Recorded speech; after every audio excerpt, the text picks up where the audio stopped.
O ano era 1995.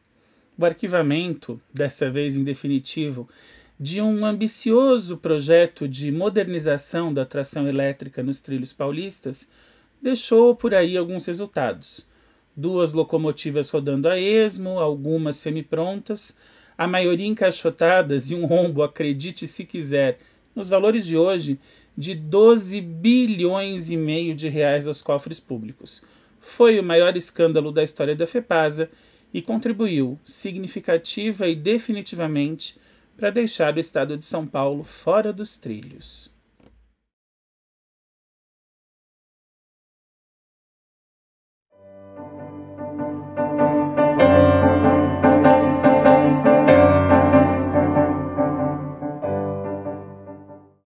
Olá, eu sou Átila Almada, pesquisador da Memória Ferroviária Paulista há 20 anos e tenho o prazer de apresentar o primeiro mini-doc da Almada Consultoria. Você vai entender por que um projeto que era necessário e urgente para a modernização do parque de tração das ferrovias aqui de São Paulo, projeto esse iniciado nos anos 1970, que tinha tudo, mas tudo mesmo, para ser um absoluto sucesso, se arrastou aos trancos e barrancos por 20 anos e terminou como um enorme e retumbante fracasso. Afinal, por que essa chave virou para o lado oposto após esse tempo?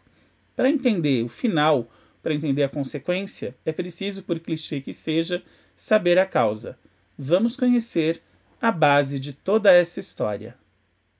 No dia 10 de novembro de 1971, o então governador de São Paulo, Abreu Sodré, assinou um decreto de encampação das seguintes companhias ferroviárias: Companhia Paulista de Estradas de Ferro, Estrada de Ferro Sorocabana, Companhia Mogiana de Estradas de Ferro, Estrada de Ferro São Paulo-Minas e Estrada de Ferro Araraquara.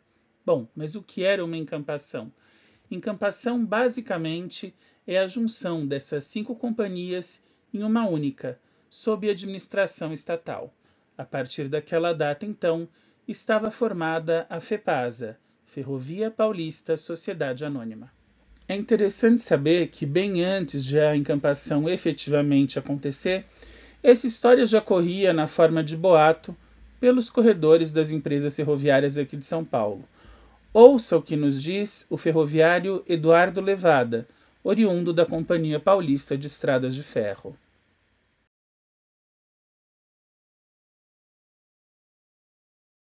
Eu entrei na Companhia em 65, em fins de 66, já ouvi pela primeira vez a palavra FEPASA.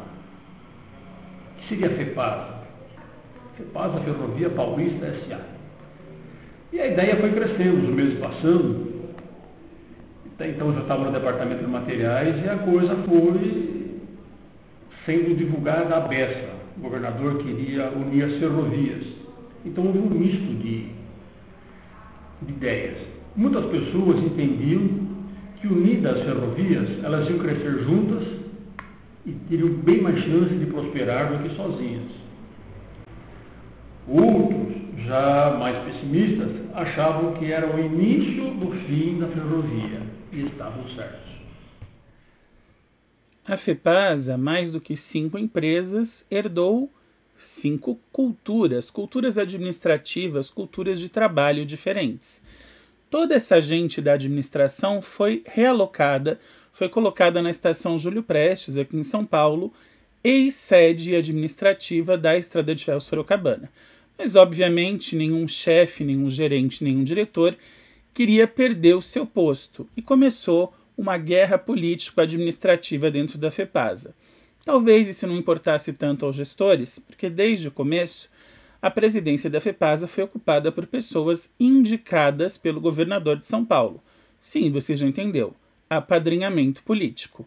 Para administrar uma empresa ferroviária eram colocadas pessoas que não entendiam nada de administração, nada de empresa, e menos ainda de ferrovia, e acabavam fomentando essa guerra entre encontros e desencontros e políticas de curto prazo. Não dava para pensar muito longe na FEPASA, já que a cada mudança de administração, o novo mandatário, o novo manda-chuva, colocava as suas regras. Como dizia minha avó, era muito cacique para pouco índio.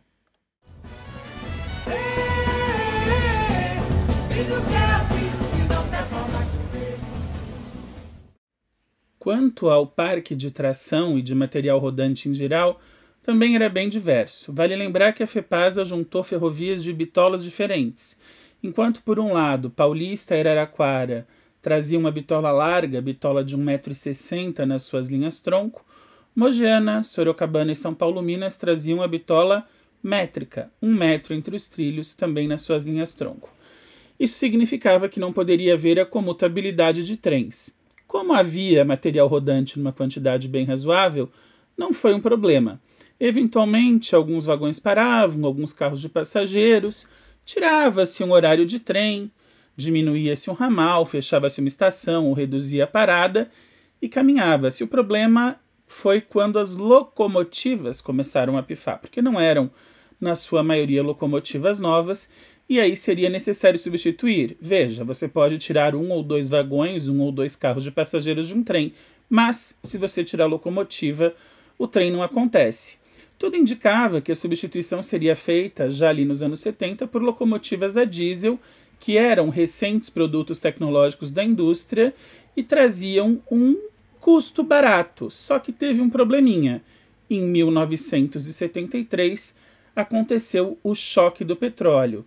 E, de repente, o diesel, como um derivado do petróleo, teve o seu custo jogado lá nas estrelas e isso ficou inviável. Aí a FEPASA coçou a cabeça e voltou os olhos às suas locomotivas elétricas, às suas já cansadas locomotivas elétricas. Será que daria para continuar com aquelas que existiam? Vamos dar uma olhadinha no parque de tração elétrica da FEPASA, locomotivas elétricas que rodavam no início dos anos 1970. Eu começo com 4 locomotivas da Companhia Paulista de Estradas de Ferro, todas para as linhas de bitola larga. A Paulista foi a primeira companhia ferroviária brasileira a eletrificar suas linhas em longo percurso. Esse projeto começa no final da década de 10 e é capitaneado pelo engenheiro Francisco de Monlevade, que entrega em 1922 o primeiro trecho da linha dupla de Jundiaí a Campinas, eletrificado. Depois, claro, a eletrificação se estende para outros lugares da Paulista, chegando até Rincão, pelo lado de Araraquara, e chegando até Bauru, pelo tronco oeste. As primeiras máquinas elétricas recebidas pela Paulista são de 1922. São as GE Boxcab de tração 2B mais B2, ou seja, 2 rodas em cada truque, 2 rodas sem tração e 2 com tração. Isso se repete porque são locomotivas bifrontais.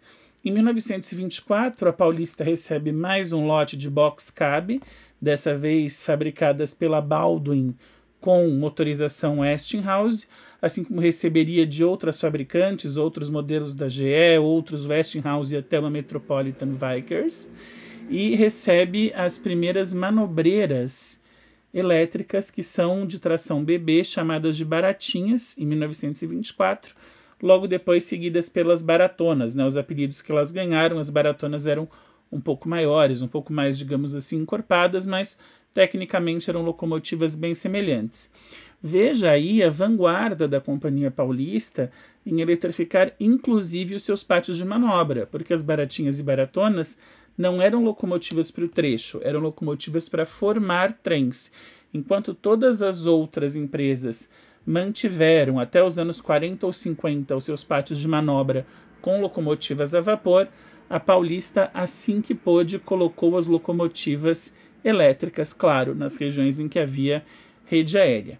Um grande salto da Paulista vem em 1938, com a chegada das primeiras locomotivas, de um lote de 22 adquiridas diretamente da GE, as locomotivas com tração 2C mais C2, aqui no Brasil apelidadas de V8, que se tornaram o símbolo das locomotivas de bitola larga da Paulista e depois da FEPASA. Mesmo tendo vindo outras até um pouco mais novas, não se dissocia a eletrificação da bitola larga à figura da V8 jamais. As primeiras chegaram em 38, vieram em 3 lotes, houve 2 interrupções de fornecimento por conta da Segunda Guerra Mundial, e as últimas V8 foram então entregues para a Paulista no ano de 1947. E, antes que você pense, eu já confirmo, sim, essas locomotivas rodaram até o final da tração elétrica já na FEPASA.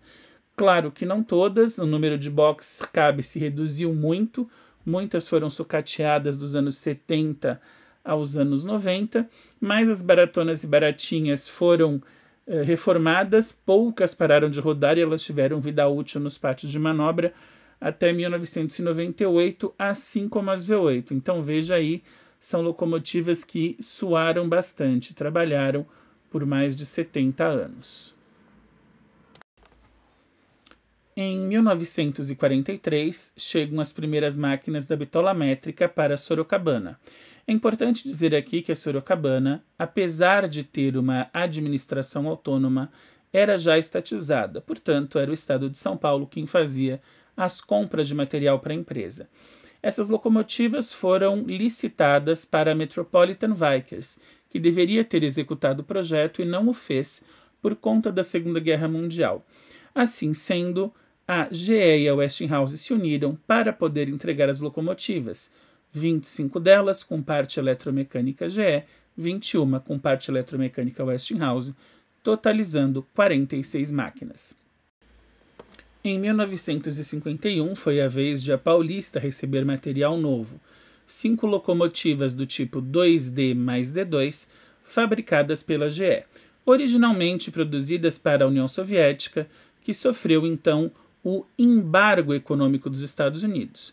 A GE, com as máquinas na mão, ofereceu-as à Paulista por um preço muito atrativo e a empresa brasileira, que já operava com as V8, fez a compra. Eram locomotivas bastante pesadas, poderiam tracionar trens, portanto, mais pesados ainda, e tinham uma grande potência, razão pela qual foram alocadas aos cargueiros da Paulista. A Paulista foi estatizada em 1961. Veja, estatizada, não encampada. Continuou com a sua administração autônoma. A Sorocabana já era estatizada também. Com isso, em 1967, o governo do estado de São Paulo, em tratativa com a GE do Brasil, encomenda 40 máquinas com especificações parecidas, diferenças técnicas para as linhas e bitolas, mas, como vocês veem pela foto, muito semelhantes no seu design. Para a Sorocabana vieram 30 máquinas da série 2100 e rodagem BB, apelidadas de mini saia. Para a Paulista vieram 10 máquinas da série 5200, rodagem CC, apelidadas de Vandeca. E este foi o parque de tração elétrica recebido pela FEPASA a partir de 1971. Agora que você já conheceu os modelos das máquinas elétricas, vamos entender aproximadamente quantas estavam disponíveis na época da transição. Quando eu falo em máquinas disponíveis, eu não estou falando em máquinas totais. Isso porque algumas delas estavam retidas em oficinas para manutenções de pequena ou grande monta. E é aí que mora o problema. Na FEPASA, muitas manutenções de grande monta não foram levadas a cabo.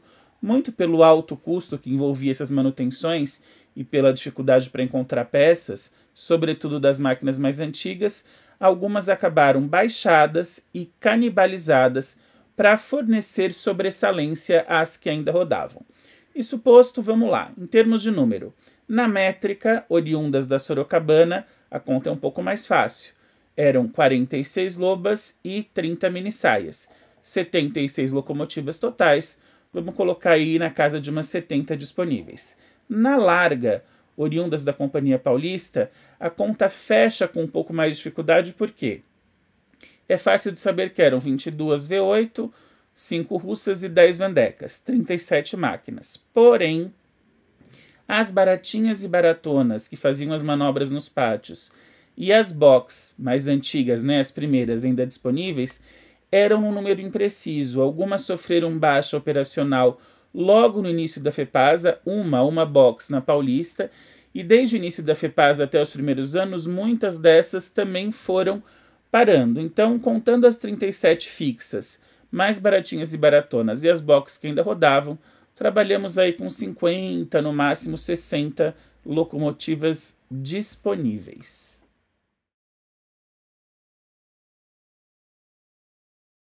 Uma curiosidade em termos de tração das locomotivas elétricas é que na bitola métrica eram muito mais comuns os trens com tração múltipla, 2 ou 3 máquinas puxando. Por exemplo, as mini-saias tracionavam trens de carga em duplex ou triplex. Já na FEPASA, as lobas também foram levadas a isso. Foram adaptados cabos jumper para fazer a conexão entre as locomotivas e também se via loba na tração múltipla. Isso acontecia muito menos na larga. Temos que pensar que vivíamos uma época em que capacidade de geração de potência de um motor dependia de tamanho, não é como hoje que você pode ter muita potência em pouco espaço.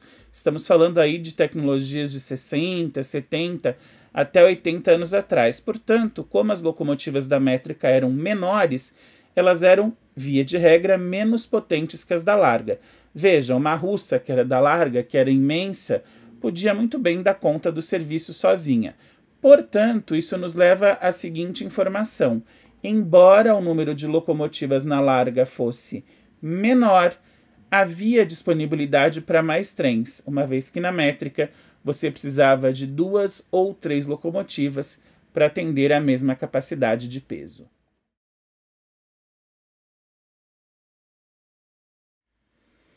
Outro ponto a se destacar é que eu falei aqui apenas de Paulista e Sorocabana, porque as linhas da Mogiana, da Araraquara e da São Paulo-Minas até então não tinham sido eletrificadas.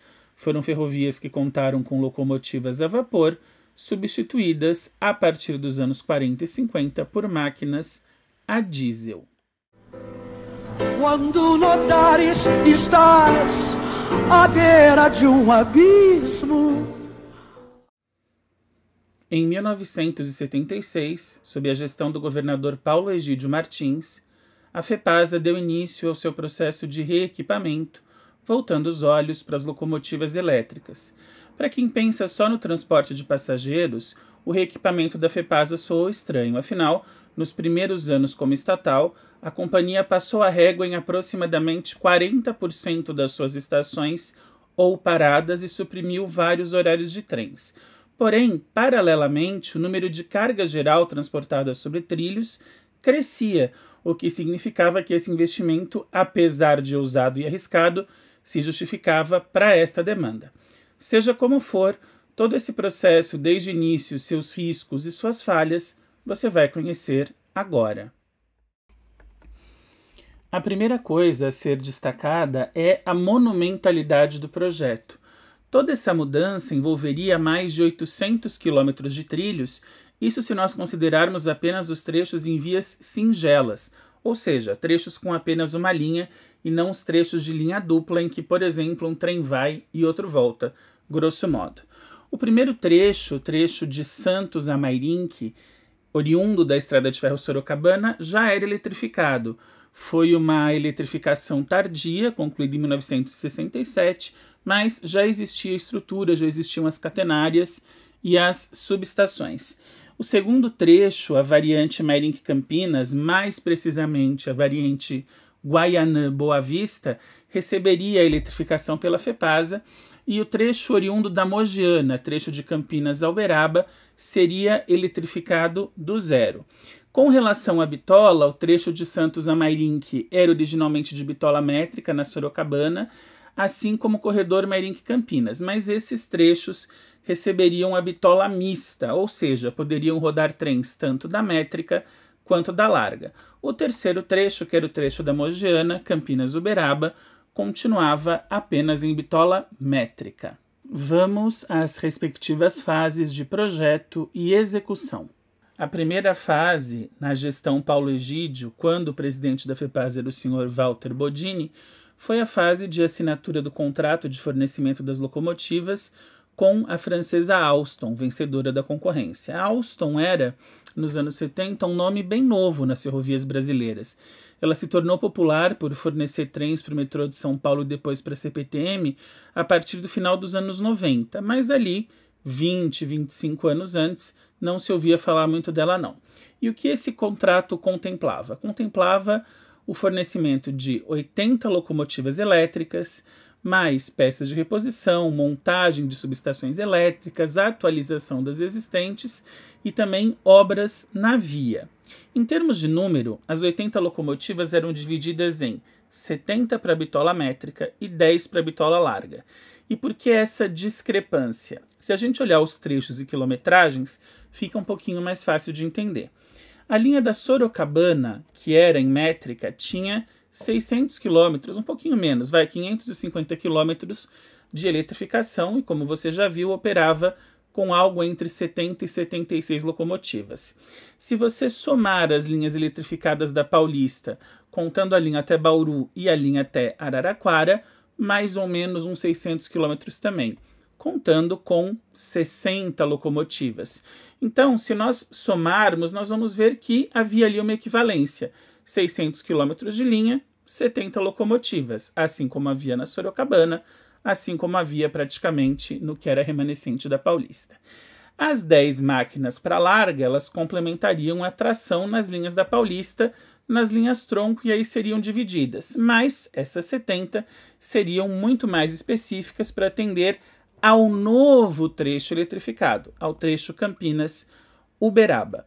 Neste setor, seria necessário montar toda a estrutura de eletrificação. Portanto, as subestações transformadoras de energia, instalar as catenárias, a rede aérea, o que você conhece popularmente como fio, em que se conecta ao pantógrafo da locomotiva, e também a retificação de trechos, porque a Mogiana ela tinha um traçado original muito sinuoso, já que a Mogiana foi projetada pensando em literalmente entrar nas fazendas de café para escoar a produção ali entre São Paulo e Minas Gerais. Já haviam começado algumas retificações, a primeira grande foi a do trecho Boa Vista a Guedes, que é de Campinas a Jaguariúna, basicamente, que deixou até de fora a linha onde hoje opera a ABPF, uma linha original da Mogiana, excluída do traçado na FEPASA. Claro, as retificações elas trariam benefícios porque não se passava mais por fazendas de café, você teria uma quilometragem menor, consequentemente, maior eficiência, menor tempo gasto na viagem. Uma coisa que eu quero chamar a sua atenção é que estas locomotivas, no contrato original, na primeira fase, eram locomotivas pensadas para corrente alternada, enquanto a eletrificação, no projeto lá do Francisco de Monlevade, implantado na Paulista e depois na Sorocabana, era de corrente contínua. Então vamos abrir aqui um pequeno parêntese para entender as diferenças entre as duas e a questão da eficiência energética. De maneira bastante simplificada, a potência disponível para uso de uma locomotiva, medida em watts, quilowatts ou megawatts se multiplicarmos, é o resultado do produto entre a tensão, medida em volts, e a corrente, medida em amperes. Quando nos anos 20 o Francisco de Monlevade projetou a tração elétrica para a Companhia Paulista de Estradas de Ferro, ele escolheu utilizar uma tensão constante de 3.000 volts numa linha de corrente contínua. Sem variação, estes resultados seriam, portanto, constantes e a potência disponível seria a mesma, sendo ou não usada. O trem, a locomotiva, poderia requisitar toda essa potência disponível ou parte dela, mas a potência estaria ali.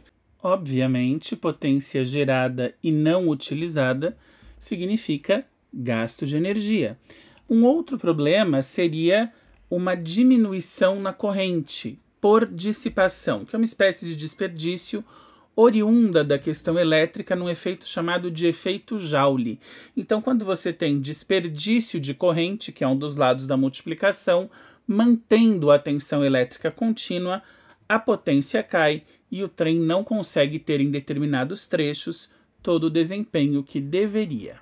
Na corrente alternada, por sua vez, eu posso garantir uma maior eficiência do sistema e uma menor dissipação de corrente, alterando as quantidades dos multiplicadores. Ora, para obter o mesmo resultado em potência, é possível, a título de exemplo, aumentar a tensão e diminuir a corrente, reduzindo drasticamente o efeito Joule.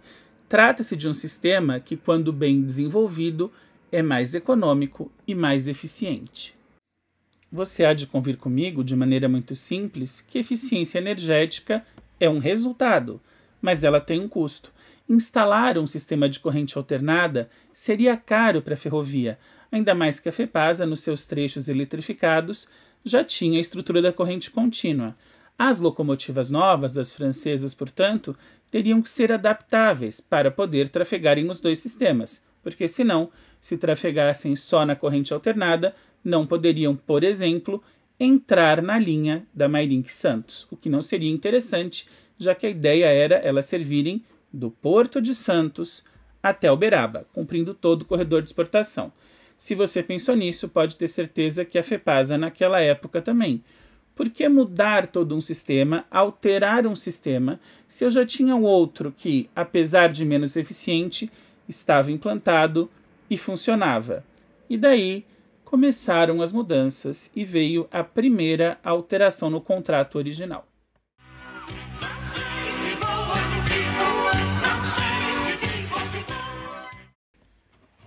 Entre 1980 e 1981, quando o governo de São Paulo tinha à sua frente o senhor Paulo Maluf e a FEPASA o senhor Shafik Jacob, houve uma mudança em relação às locomotivas.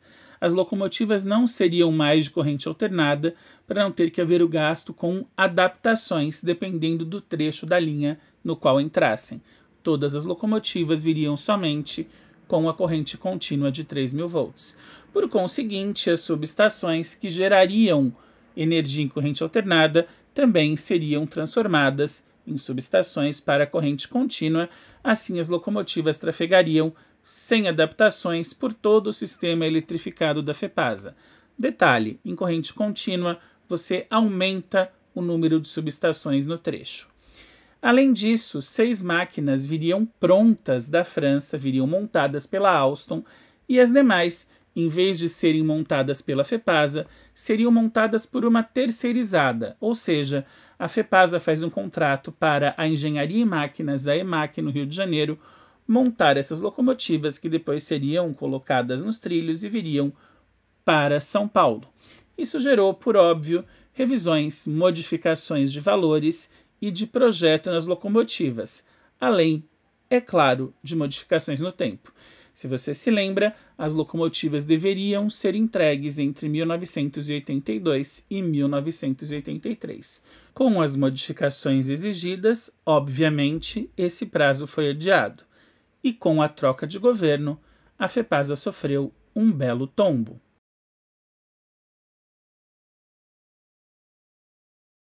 A quantidade de mudanças no contrato original feita pelo governo Paulo Maluf talvez tenha feito o Banco do Brasil, principal credor da FEPASA, para a compra das locomotivas, torcer um pouco o nariz.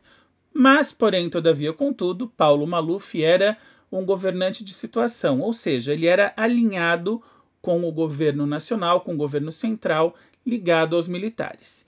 Em 1983, quem assume o governo de São Paulo é o senhor André Franco Montoro, que era do MDB, ou seja, governo de oposição. Coloca tudo isso num caldeirão e mexe bastante, o resultado não tardou a vir. Ainda em 83, o Banco do Brasil simplesmente cortou as asas da FEPASA e cancelou o crédito que estava prometido para a compra das locomotivas francesas. A FEPASA não conseguiu com facilidade buscar credores. Tentou, é verdade, tentou durante um certo tempo, até que se decidiu que o próprio Estado de São Paulo bancaria a compra num valor que já tinha aumentado em relação ao valor original. Só que como o Estado de São Paulo não tinha esse dinheiro em caixa, ficou parecendo uma pomba catando grãozinho daqui e milho dali para poder juntar o montante. Como desgraça pouco é bobagem e nada está tão ruim a ponto de não poder ficar pior, a EMAC, aquela empresa contratada na gestão Maluf para montar as locomotivas, simplesmente baixou as portas. Sim, a EMAC faliu no ano de 1986. A FEPASA estava sem dinheiro, com contrato suspenso e sem ter quem montar as locomotivas. Restou a FEPASA continuar a passos de tartaruga, buscando alternativas, até que, em 1987, eles juntaram pelo menos uma parte do dinheiro do contrato e a grana para pagar a Alstom, e receber as 2 locomotivas, não mais 6, isso tinha sido mudado para 2, as 2 locomotivas montadas da França. Qual foi o resultado? Apareceu a Margarida, olê, olê, olá. Apareceu a Margarida, olê. Finalmente, 11 anos, muitas mudanças, desculpas e verbas depois, as 2 primeiras locomotivas francesas chegaram montadas ao Porto de Santos no dia 30 de setembro de 1987. Eram 2 máquinas para a métrica, numeradas 2201 e 2202, que teriam a função de fazer testes de linha até que as demais fossem montadas. Porém, quando elas chegaram, já tinha acontecido mais uma mudança. O trecho original da eletrificação, Campinas, Uberaba, tinha sido cortado em Ribeirão Preto. Não iria mais chegar a Minas Gerais, o que eliminou aí 100 quilômetros de linha eletrificada. E sim, o dinheiro para isso já tinha sido gasto e o projeto não foi feito. A montagem das locomotivas, que tinha ficado lá na EMAC, aí a EMAC faliu e virou um ponto de interrogação, é transferida para uma outra empresa, ainda uma terceirizada, não a própria FEPASA. Foi transferida para a Gevisa, que tinha oficinas em Araraquara. Isso no ano de 89. E aí a Gevisa ficaria responsável por montar tanto as locomotivas da larga quanto as da métrica. Um detalhe é que, quando colocadas em teste, as francesas não se saíram como esperava. E veja bem, não foi por culpa das locomotivas. Elas chegaram no final de 87, posaram para fotos e em 88 começaram a rodar.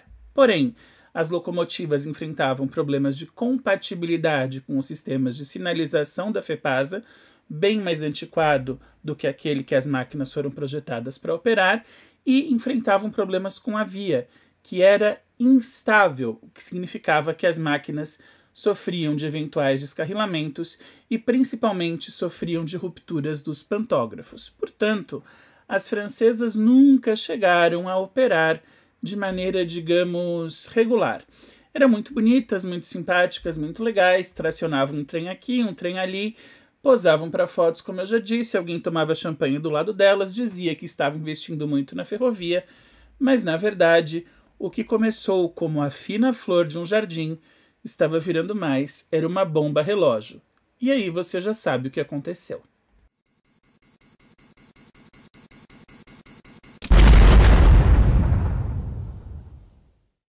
Ainda que no final dos anos 1980, ainda governo Quércia, tenham sido feitas algumas tentativas, talvez cosméticas, mas enfim, tentativas de implantar um trem rápido, tentativas de implantar trem diferenciado, isso não foi muito à frente. O trem diferenciado até chegou a acontecer, mas foi desativado em pouco tempo, e a ideia dos trens rápidos ficou só num teste conduzido pelo Instituto de Pesquisas Tecnológicas, o IPT, em 1989, com uma composição da bitola larga, coincidência ou não, tracionada por uma locomotiva elétrica, mas uma V8, uma vez que as francesas só rodavam na métrica.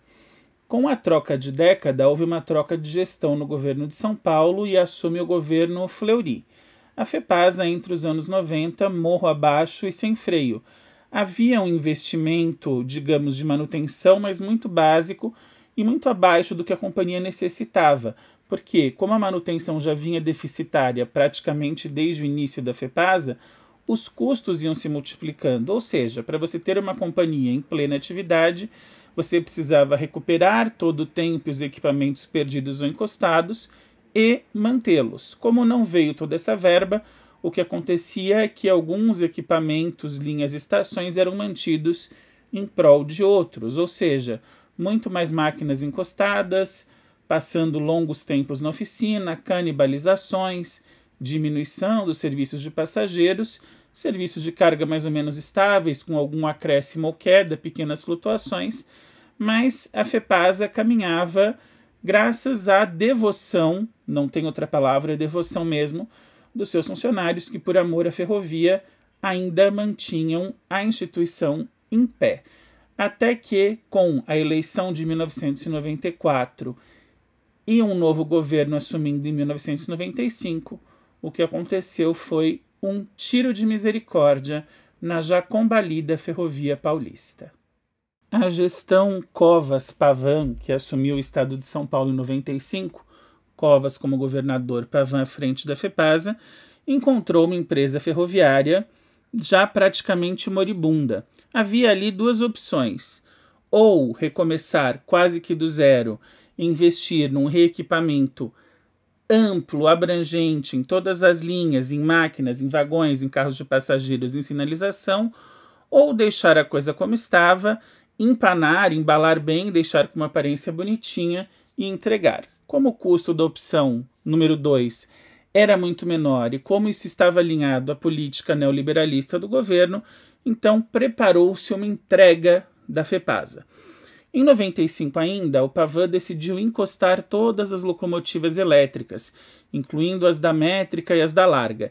Isso só não se consumou porque, basicamente, a quantidade ou a disponibilidade de máquinas da FEPASA andava tão em baixa que, se encostassem as elétricas que ainda rodavam, as diesel não iam dar conta de todo o serviço, porque também várias delas estavam paradas.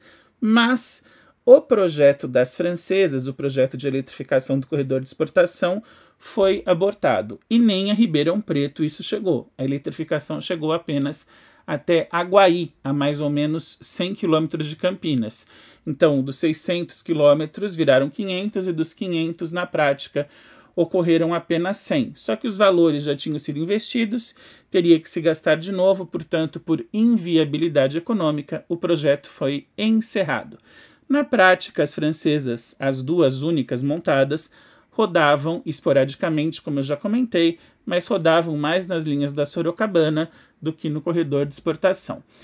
Como ficou então a situação do contrato? Das 80 locomotivas, lembra lá em 1976, 19 anos antes contratadas, só foram montadas duas, e não foram montadas aqui, foram as duas vindas da França.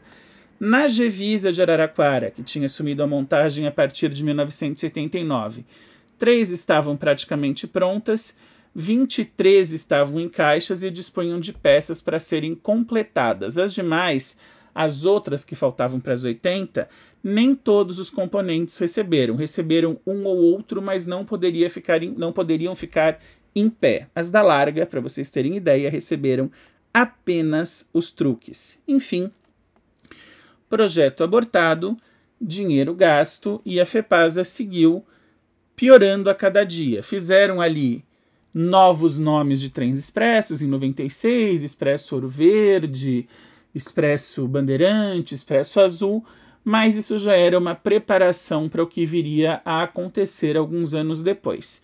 Em 1998, num acordo entre o governo do estado de São Paulo e o governo federal, a FEPASA foi passada para a União como parte de um pagamento da dívida que o estado tinha por conta do Banco Banespa. Então, cuidado, a FEPASA não foi privatizada direto pelo governo de São Paulo. Primeiro ela passa às mãos do governo federal, que junta a FEPASA ao pacote Rede Ferroviária Federal Sociedade Anônima e aí promove uma privatização nacional das ferrovias. Quando essas ferrovias são privatizadas, a rede já estava em mãos privadas desde 96, a FEPASA entra via espólio da rede e é privatizada no final de 98. O governo, então, lava suas mãos e entrega a FEPASA, que no começo de 99 é loteada entre algumas empresas e passa a operar sob iniciativa privada. E aí não foi só adeus projeto das francesas, foi adeus trens de passageiros, que foram suprimidos no ano de 1999, alguns, por força de contrato, voltaram alguns dias da semana e em alguns trechos até 2001 e pararam de vez. E adeus eletrificação, que foi aí arrancada literalmente, porque ela foi... a deseletrificação foi feita com um trem de serviço puxando os fios, quebrando os postes, enfim, destruindo tudo. A eletrificação de todo o sistema. E não foi só do corredor de exportação. Todo o sistema deixou de ser eletrificado em 1999 e acabou-se a história das francesas. As caixas e as partes permaneceram por décadas na Gevisa, até que, neste ano de 2024, 25 anos depois, olha aí eu errando a conta, 25 anos depois do fim da FEPASA, nem as caixas existem mais. Para onde foram? Bom, ninguém sabe, ninguém viu.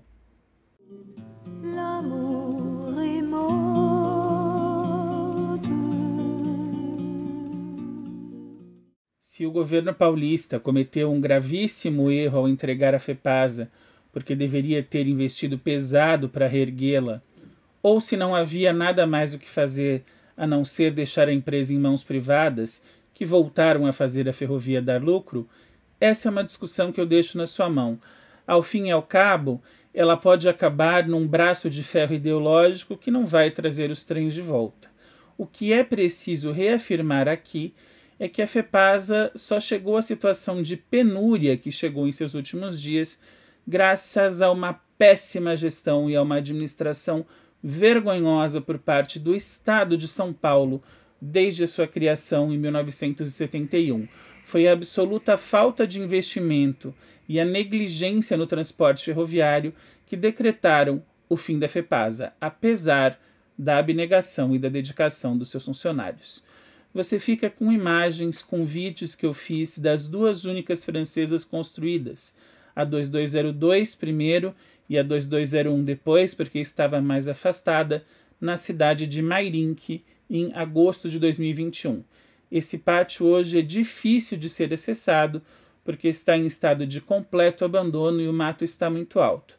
Mas enquanto as imagens eram possíveis, elas foram feitas e ficam como a despedida das francesas. Tudo bem? Estou aqui para mostrar a mosca branca de olhos azuis da Ferrovia Paulista. Aqui em Mairinque, locomotiva Alstom, montada na França, locomotiva número 2202, numeração FEPASA. Tem a irmã dela, 2201, que também está por aqui. Foram as duas únicas locomotivas francesas que vieram montadas para o Brasil. Isso fez parte de um projeto iniciado nos anos 70. Essas locomotivas chegaram no finalzinho dos 70, início dos 80 aqui, de ampliação da linha eletrificada da FEPASA, e hoje estão completamente abandonadas em Mairinque. Foi um projeto que consumiu milhões de dinheiro público, de dólares à época, e nunca se concretizou. Esse projeto de expansão da rede elétrica da FEPASA foi abandonado, e não só foi abandonado, como no final dos anos 90, completamente desativado, né? Foram substituídas as locomotivas elétricas pelas locomotivas a diesel, e todas as elétricas foram abandonadas. Mas dessas duas francesas, uma vocês veem aqui. Achamos, depois de mais um tempinho de caminhada, a primeira Alstom, a primeira francesa, 2201. Ela está bem afastada, atrás dos galpões das oficinas. O mato aqui está bem alto, não é fácil de acessar. Mas aqui a gente fala e mostra. Então, com vocês, a primeira francesa, Alstom 2201, rodagem BB, pintura FEPASA. Tomara preservada. É isso aí, daqui de Mairinque, um abraço ferroviário para todo mundo.